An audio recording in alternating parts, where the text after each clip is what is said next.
हुए हैं ऐसे महान पुरुष राणा पूंजा जी सोलंकी जी को नमस्कार और आप सभी को नमस्कार जिनके हृदय में मानव। कृपया सभी शांति से हुक्म का उद्बोधन सुने, अपनी जगह पर बैठ जाए। हम सब आज एक विशेष प्रयोजन से एकत्रित हुए हैं और वो प्रयोजन है राणा पूंजा जी सोलंकी की जयंती। क्यों हम ऐसे महान पुरुषों की जयंती मनाते हैं? क्या कारण है कि उनको हम सदियों सदियों तक याद करते हैं? उसका एक मात्र कारण है कि वो लोग जिनको हम याद करते हैं, जिनकी जयंतियां मनाते हैं, वो लोग अपने लिए नहीं दूसरे लोगों के लिए जिया करते हैं। और इस सृष्टि का आज नहीं अरबों सालों से इतिहास रहा है कि जो लोग दूसरों के लिए जिए हैं उन लोगों को संसार सदियों सदियों तक याद करता है, और जो अपने लिए जीते हैं उनको कुछ समय में लोग भूल जाते हैं। ज्यादा से ज्यादा उनकी मौत होगी, 12 दिन होंगे, तब तक याद रखेंगे, उसके बाद उन्हें कोई याद नहीं रखता। पर उन्हीं लोगों को याद रखा जाता है जो संसार के लिए जिया करते हैं। और वैसा ही एकमात्र उदाहरण हमारे सामने है राणा पूंजा जी सोलंकी। इस पानरवा का इतिहास जो रहा है 12वीं सदी के बाद यहाँ सोलंकियों का राज रहा। उसके बाद 1478 में यहाँ सोलंकी पधारे। अक्षयराज सिंह जी प्रथम पानरवा के या रावत बने थे। उन्होंने इस भौमर क्षेत्र को पूरा उसी दृष्टि से देखा जिस तरह से महाराणा देखते थे। उसके बाद अलग अलग पीढ़ियां चलती रही। राणा उदय सिंह जी जब चित्तौड़ से निकले तब कहते हैं कि यहाँ इस पानरवा में कई दिनों तक विराजे। हरपाल सिंह जी ने उनका स्वागत किया या उनकी रक्षा की, उनके साथ रहे, कंधे से कंधा मिलाकर। उनके बाद और पीढ़ियां बीतती गई और राणा प्रताप के समय राणा पूंजा जी ने अपना पूरा जीवन इस भौमर क्षेत्र को लगा दिया इस मेवाड़ की रक्षा के लिए। आप देखिए, जब हम हल्दीघाटी युद्ध का वर्णन सुनते हैं, देखते हैं, तब राणा पूंजा का वर्णन उसमें निश्चित रूप से आता है। उनके बिना इतिहास अधूरा रह जाता है। जिस तरह से राणा पूंजा ने बाणों और तीरों से मुगल सेना को खदेड़ा था और इस मातृभूमि, इस मेवाड़ की रक्षा के लिए पूरा जीवन समर्पित कर दिया था, और उनके यहाँ एक नहीं हजारों लोग उनके साथ थे। इस पूरे भौमर क्षेत्र के सभी भील जाति के लोग, सभी क्षत्रिय जाति के लोग, सभी 36 कौम के लोग उनके साथ थे, और सभी ने जातिवाद से नहीं, इस मेवाड़ धरा की, इस मातृभूमि की रक्षा के लिए अपना सर्वस्व बलिदान कर दिया। इसीलिए ऐसे महापुरुषों की जयंतियां हम मनाते हैं। ऐसे महापुरुषों को हम याद करते हैं जो दूसरों के लिए जिया करते हैं। हम सब लोग इस संसार में पैदा हुए हैं और एक दिन सब मर जाएंगे। राम नाम सत्य सबका होना है। और आज देखिए, हम कभी चिंतन करते हैं इस बात का कि हम कैसा जीवन जी रहे हैं।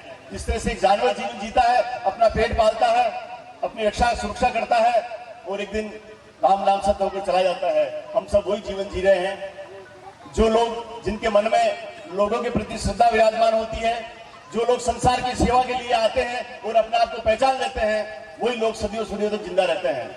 और हमारे में से कोई लोग सदियों तक जिंदा रहने वाले नहीं।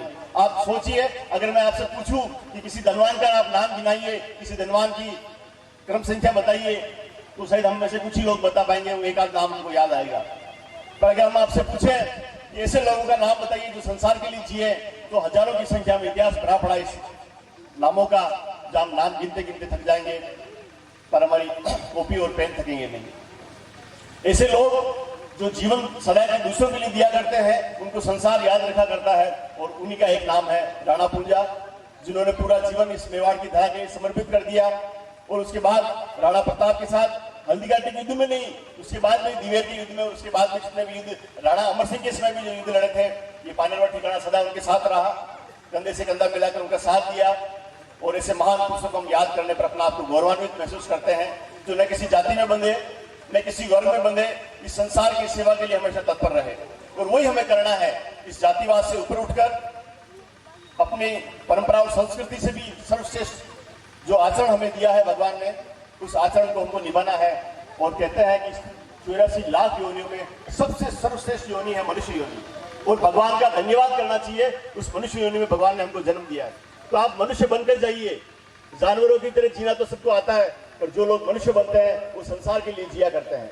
और हमको इस संसार के लिए जीना है, अपने लिए जिए तो क्या जिए, ये जी दिल जमाने के लिए। तो इस जमाने के लिए जीना है, इसलिए सबसे पहले स्वयं का सुधार करना पड़ेगा।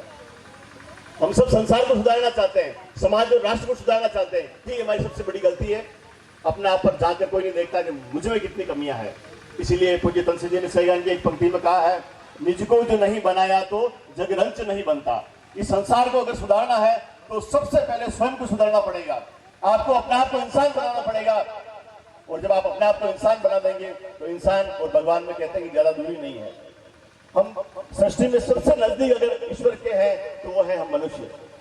और हम मनुष्य को अगर मनुष्यता का जीवन जीना सीख जाएं तो संसार सदियों सदियों तक हमें याद करेगा। ऐसे ही महान पुरुष को मैं सत नमन करता हूं, जिन्होंने इस धरती के लिए अपना समस्त बलिदान कर दिया। और उनके साथ ऐसे वीरों को भी मैं नमन करता हूं, जिन्होंने इस जातिवाद, इस वर्गवाद से ऊपर उठकर इस देश और राष्ट्र की रक्षा के लिए अपना आपको समर्पित कर दिया। हल्दीघाटी के युद्ध का छोटा सा उदाहरण आपको देना चाहूंगा। हल्दीघाटी के युद्ध में जब चारों तरफ मुगल सेना से महाराणा प्रताप गिर गए थे, तब झालावाड़ ने कहा था कि इस मेवाड़ को आपको आवश्यकता है, आप इस युद्ध से छोड़कर चले जाइए। और उन्होंने महाराणा प्रताप का मुकुट अपने सिर पर धारण कर लिया। तब महाराणा प्रताप ने एक बात कही थी कि मैं अगर युद्ध से छोड़ के चला जाता हूँ तो लोग मुझे भगोड़ा कहेंगे, एक क्षत्रिय को भगोड़ा कहेंगे। मैं इस रण छोड़ नहीं बनना चाहता। इस मातृभूमि की रक्षा के लिए चाहे मेरा बलिदान हो जाए, मुझे स्वीकार है, और मैं युद्ध छोड़कर नहीं जाऊंगा। तब राणा झालावाड़ ने एक बात की थी कि आपको महाराणा प्रताप को बचाना है या मेवाड़ को बचाना है। और देखिए, इस छोटे से शब्द में राणा प्रताप फट से समझ गए कि चाहे लोग महाराणा प्रताप को कहे भगोड़ा है, युद्ध छोड़कर चला गया, मुझे उसकी कोई परवाह नहीं। महाराणा प्रताप को लोग बदनामी करें, मुझे उसकी परवाह नहीं, पर मेरा मेवाड़ बचना चाहिए। यह है व्यक्तिवाद से ऊपर उठकर समाजवाद की बात। तो हम अपना चिंता करते हैं कि मेरा अस्तित्व बचना चाहिए, तो समझिए हम संसार के लिए कुछ नहीं कर रहे हैं। मेरा अस्तित्व चाहे खराब हो जाए, खत्म हो जाए, मिट जाए मेरा नाम, भले रह जाए यजमानों का। नींव का पत्थर बनना सीखिए कि सबसे पहले नींव में मैं गिरूंगा, मेरे ऊपर समाज का पूरा तैयार हो, समाज भवन तैयार हो। ऐसा नींव का पत्थर या स्टेज पर आकर बोलना या हमको माल्यार्पण करके स्वागत करना हर व्यक्ति चाहता है। अगर आप ये चाहे मेरा स्वागत हो ना हो, मुझे उसकी कोई परवाह नहीं, मेरा सम्मान हो ना हो, मुझे उसकी कोई परवाह नहीं। मैं इस नींव का पत्थर हो, ज्यादा बिछाड़ी हो, तो सबसे पहले समाज के लिए मैं खड़ा रहूंगा, इस राष्ट्र के लिए मैं खड़ा रहूंगा। अगर हमारे परिवार को विपदा आती है, परिवार की रक्षा कीजिए। अगर हमारे समाज पर विपदा आती है, तो उस परिवार की चिंता भी छोड़ दीजिए, समाज की रक्षा के लिए तत्पर रहिए। और जब राष्ट्र पर कोई विपदा आती है तो अपने समाज की चिंता भी छोड़ दीजिए, और सबसे पहले इस राष्ट्र की सुरक्षा के लिए तत्पर रहिए। वो है समाज चरित्र। और वही समाज चरित्र हमारे पूर्वज हमको सिखा के गए हैं।